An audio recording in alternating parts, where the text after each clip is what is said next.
الحمد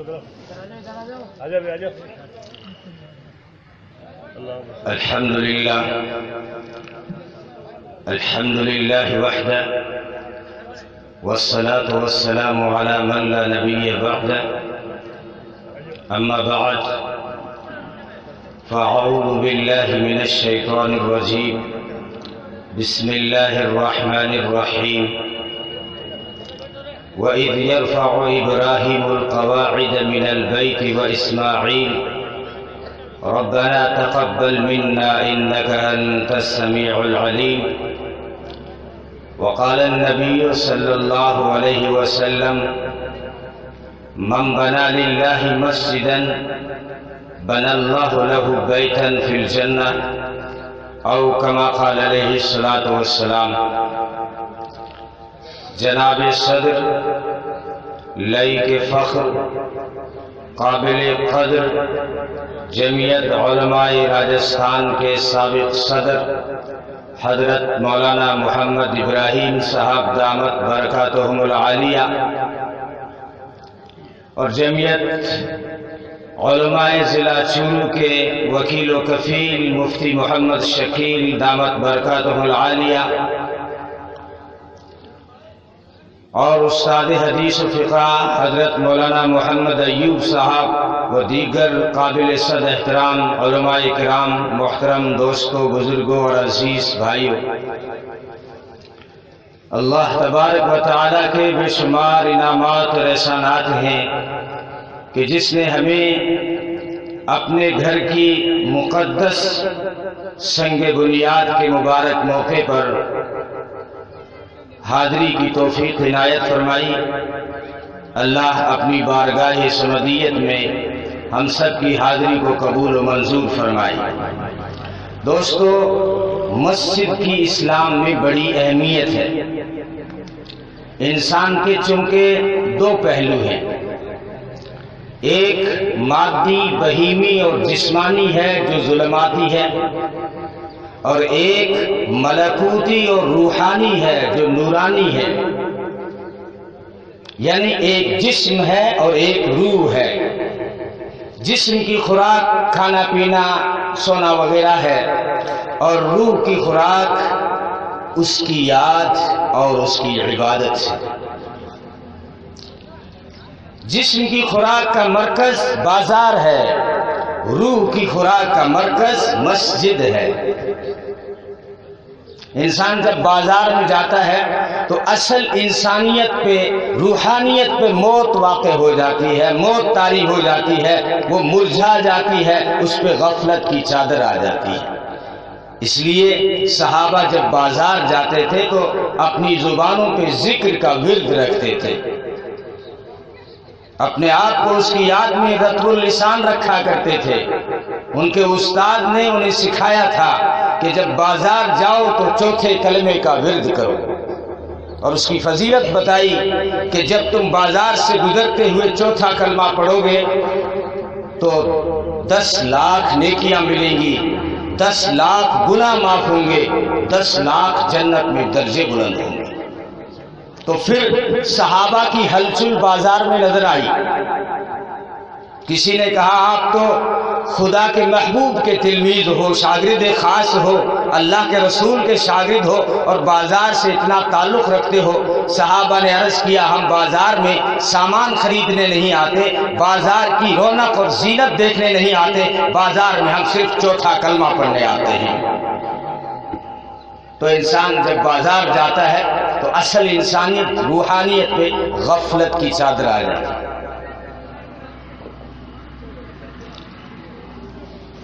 اور انسان جب مسجد جاتا ہے تو اصل انسانیت چمک اٹھتی ہے اور روحانیت زندگی پا جاتی ہے۔ نبی پاک صلی اللہ علیہ وسلم نے فرمایا مومن کا دل مسجد میں ایسے لگتا ہے جیسے مچھلی کا پانی میں لگتا ہے۔ دوسرا پہلو بھی ہے، منافق کا دل، منافق مسجد میں مچلتا ہے، اچھلتا ہے جیسے پرندہ پنجرے میں تڑپتا ہے، پھڑ پھڑاتا ہے۔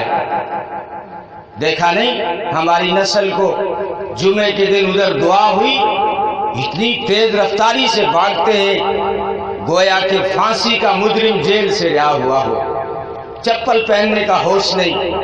منافق مسجد میں مچلتا ہے، کلائی والی گھڑی دیکھتا ہے، موبائل نکال کے دیکھتا ہے، دیوار والی گھڑی دیکھتا ہے، امام نہیں آیا ادھر دیکھتا ہے ادھر دیکھتا ہے، پڑوسی سے پوچھتا ہے تھالی میں کے ٹائم ہو گیا، وہ کہ مالی میں کوئی 35 تھوڑی بات رہا ہے، جو تھالی میں گئی مالی میں۔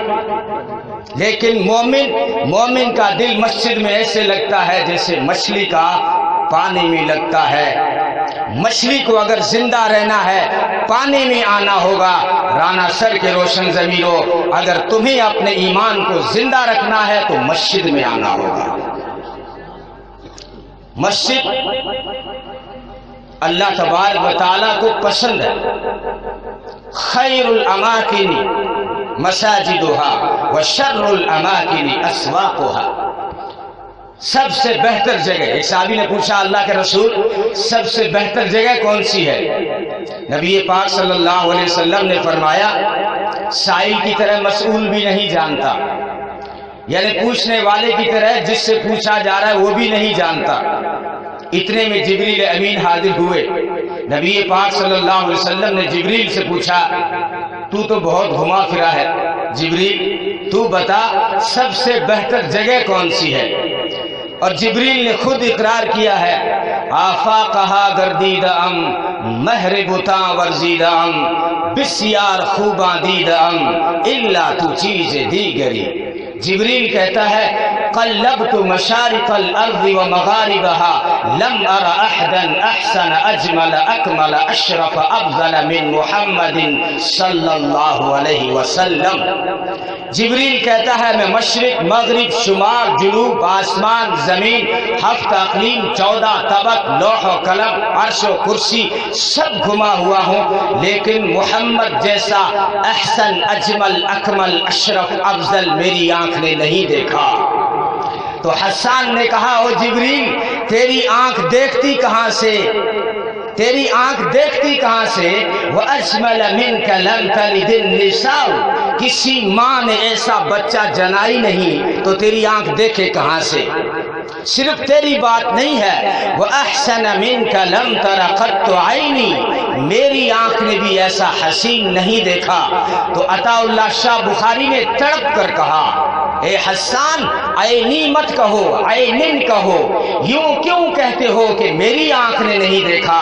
یوں کہو نا کہ کسی کی آنکھ نے نہیں دیکھا ایسا حسین اور جمیل۔ تو جبریل تو بہت گھما ہوا ہے، بتا سب سے بہتر جگہ کون سی ہے؟ تو جبریل کہنے لگا سائل کی طرح مسئول بھی نہیں جانتا۔ تو اللہ کے رسول نے فرمایا جاؤ آج یہی پوچھ کے آؤ اللہ سے کہ سب سے بہتر جگہ کون سی ہے۔ جبریل گیا اور آیا، اس سے کون سا ٹائم لگتا ہے؟ کہنے لگا اللہ کے رسول آدم سے آپ تک ہر پیغمبر کے پاس میں آتا رہا اور جاتا رہا، لیکن اتنا قرب اللہ کا کبھی نصیب نہیں ہوا جتنا آج نصیب ہوا۔ آج اللہ نے مجھے اپنے خاص قرب میں بلا کے پوچھا آؤ جبریل آؤ، آج بہت اچھا سوال لائے ہو۔ وہ تو جانتا ہے نا، وہ تو کالی رات میں کالی چٹان پہ چلنے والی کالی چونٹی کے قدموں کے نشان کو دیکھتا ہے، اس کے دل میں آنے والے خیالات کو بھی پڑھتا ہے۔ تو جبریل آؤ آج بہت اچھا سوال لائے ہو، جاؤ میرے محبوب کو بتا دو سب سے بہتر جگہ مسجد ہے، سب سے بہتر جگہ مسجد ہے، جو اللہ کو بھی پسند ہے اور اللہ کے رسول کو بھی پسند ہے۔ نبی اکرم صلی اللہ علیہ وسلم جب ہجرت کر کے مدینہ آئے تو سب سے پہلے جب مدینہ کے قریب پہنچے ہیں تو مسجد قباء کی تعمیر کا کام شروع کرایا، اور جیسے ہی مدینہ پہنچے ہیں پہلی فرصت میں مسجد نبوی کی تعمیر کا کام شروع کیا۔ زمین خریدی گئی جو 2 یتیم بچوں کی تھی، ایک سہیل تھا ایک سہل تھا، قیمت ابو بکر نے چکائی تو پھر معاملہ سہل تھا۔ کچھ کہہ گیا مولانا؟ ایک بچہ سہیل تھا، ایک سہل تھا، ابو بکر نے قیمت چکائی تو پھر معاملہ سہل تھا۔ نبی اکرم صلی اللہ علیہ وسلم اتنے خوش ہوئے، اور ابو بکر دوستو اسی لیے ابو بکر ہے کہ وہ ہر جگہ پہل کر جاتا ہے۔ ایمان لانے میں پہل کر دی، معراج کی تصدیق میں پہل کر دی، دعوت دینے میں پہل کر دی، یہاں قیمت چکانے میں پہل کر دی۔ بلکہ ابو بکر کی جامعیت اور مرکزیت کو اور حیثیت کو قرآن اس انداز سے بیان کرتا ہے گویا کہ پوری امت اس ایک شخص میں سمائی ہوئی ہے۔ جس طرح آدم سے لے کے عیسیٰ تک سارے پیغمبر محمد عربی صلی اللہ علیہ وسلم کی ذات میں پنہاں نظر آتے ہیں، ایسے ہی سارے صحابہ اور آج تک کے تمام اولیاء ایک ابو بکر کی ذات کے آئینے میں عیاں نظر آتے ہیں۔ نبی نے فرمایا ابو بکر، عرض کیا جی کائنات کے سرور انبیاء کے افسر، فرمائی مسجد بن رہی ہے، اس مسجد میں جب تک عبادت ہوگی، جتنی عبادت ہوگی قیامت تک ساری عبادت کا ثواب تیرے حصے میں بھی لکھا جائے گا۔ تو رانا سر کے روشن ضمیروں، یہ مسجد بن رہی ہے، ہم تو بنا کے قبروں میں جا کے سو جائیں گے انشاءاللہ۔ قیامت تک جو اس مسجد کے اندر اللہ کے گھر میں عبادت ہوگی اس کا مجموعی ثواب بنانے والوں کے حصے میں بھی لکھا جائے گا۔ اللہ کو اور اس کے حبیب کو مسجد اتنی پسند ہے کہ اگر مسجد سے کوئی تھوڑی سی نسبت پا لے، ادنا سی خدمت کر لے، اللہ جنت کے در کھول کے رکھ دیتے۔ مجھے بتائیں مسجد کی وہ کون سی خدمت ہے جس پر اللہ کے رسول نے جنت کی بشارت نہ سنائی ہو؟